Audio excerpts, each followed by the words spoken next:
Whenever you're ready. Okay. So today's topic is the perfect gas equation. This is a course on thermodynamics for engineers. So this is a topic that probably you have seen before in previous courses, but we want to rephrase it, to remind it, and to see how we can go forward in this course. So by the end of this class, I expect you to be able to calculate the parameters of a gas by the use of the perfect gas equation, and also to evaluate when this calculation is or is not a good approximation based on the parameters of the gas, mainly the pressure and the volume.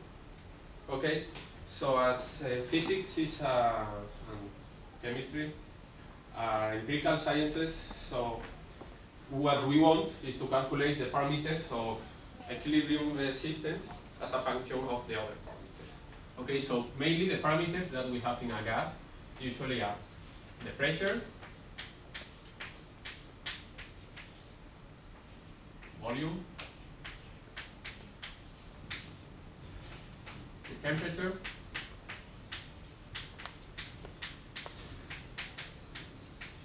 and at the end, the number of moles or molecules that we have in our system. So the question that was raised during the 18th and 19th century was, is there a way of relating all these parameters so when we know 3 of them, we can calculate the 4th one? So they made some experiments. These experiments are not difficult to do. Mainly they were made by Boyle and Avogadro, and they calculated something like this. Okay, here we have this plot. Well, first of all, I want to say that these are not empirical values. These are values that I have calculated with a better approximation than the perfect gas equation. The reason of doing that is because it's very difficult to find empirical values that fit in my pedagogical purposes, but I checked all of them, certain of these points, with real empirical values, and I can assure you that they are really accurate. Okay, so in this plot we have displayed the pressure of a gas as a function of the volume. We have 3 different gases. We have helium, hydrogen, and xenon, that they are displayed here in the periodic table of elemental. This is hydrogen, helium, and xenon. And the temperature and the number of moles are fixed, and we are changing just the volume. So, first of all, what do you observe in this plot? What do you find interesting from this plot?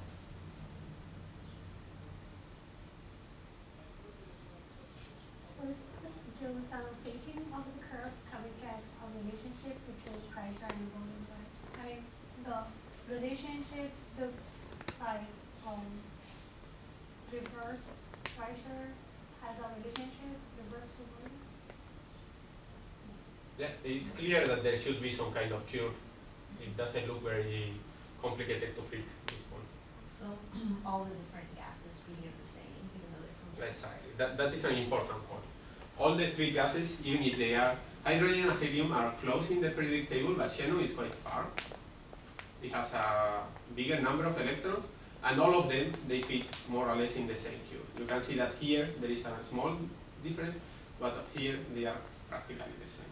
So that made these people from the 19th century to think that there is a universal law that can be applied to almost all the gases.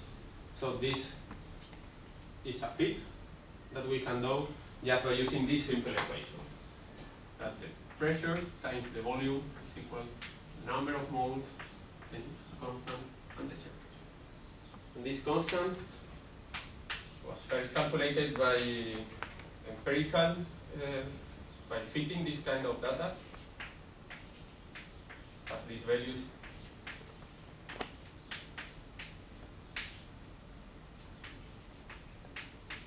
So the value depends, of course, in the units you want to use. In this quasi-international system, just changing the cubic meter by cubic centimeter, it is 8.3 Pascal, mole, and Kelvin. Okay, it's very important to be sure that you are using all the time the same unit. So once you fix the constant, then you have to calculate all the parameters in the same unit. Okay. Okay, so this is a very simple law that is very general.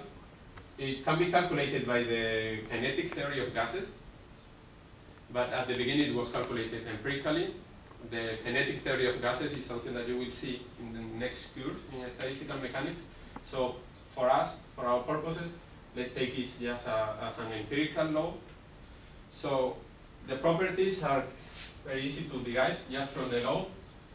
One is, you say it is general, so it can be applied to many different gases, because there are no free parameters here that we have to fit to different gases.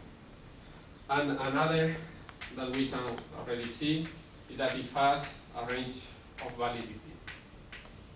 So it cannot be applied for arbitrary values of the parameters.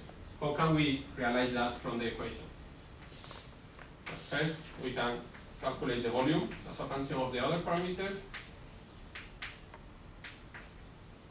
It's a very simple calculation, and then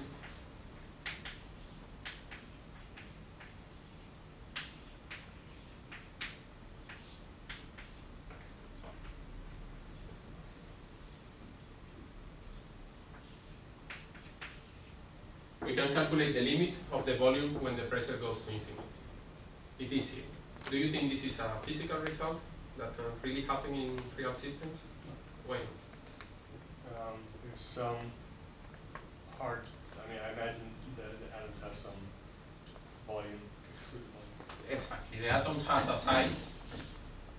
For example, if we have a system with a very high volume, we can expect that if we increase the pressure by 2, we can reduce the volume by 2. Because in this case, the size of the atoms is irrelevant compared with the size of with the volume of the system. Okay, so most of the space here is empty, it's just vacuum, and you can reduce it. But what happens when you have a system that is already a very small volume and all the atoms are very close to each other? If this change, like from gas to liquid, it's possible. Okay, yeah, that is possible. But in this case, we are working, assuming that we have only gases, that there will be no phase change. I mean, it's always ideal case, but ideal case to find like some distance between each gas molecules. If the volume get to like super low, I think probably that's not ideal case anymore. Yes, exactly. It's not ideal because the derivation of this equation is assuming that the atoms have no size. So when you go to a very, very dense system, then this assumption doesn't hold anymore, and then you will have deviation from this law. So what do you expect in this law if we go to smaller volumes? What do you think it will happen?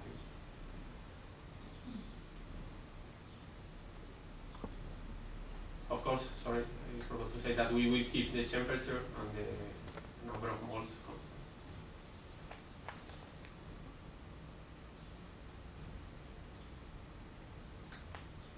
Do you expect the law to hold even to smaller volumes?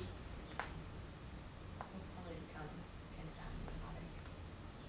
And do you expect the empirical points to fit the law? No. And do you think that all of them, all the 3 atoms, will go away from the law in the same way?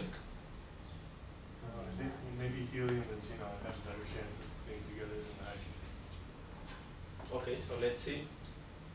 That is what happened. This is much smaller volumes, from 0.2 liters to 2 liters. We see, of course, the pressure increases a lot because the system is more dense.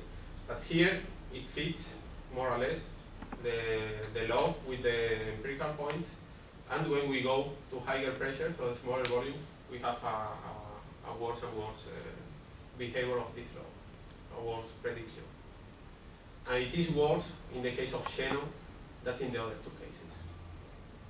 Why? Why do you expect that it should be worse in xenon than in hydrogen or helium? Because xenon itself is bigger. Exactly. Because xenon has more electrons than helium and hydrogen, so it makes it bigger. So these finite size effects that they have explained here are more important in xenon than are in hydrogen or helium. So usually this perfect gas equation will give you a good approximation when you have small densities, but also when you have small electrons. Okay, so that was all I wanted to cover. What are your questions so far?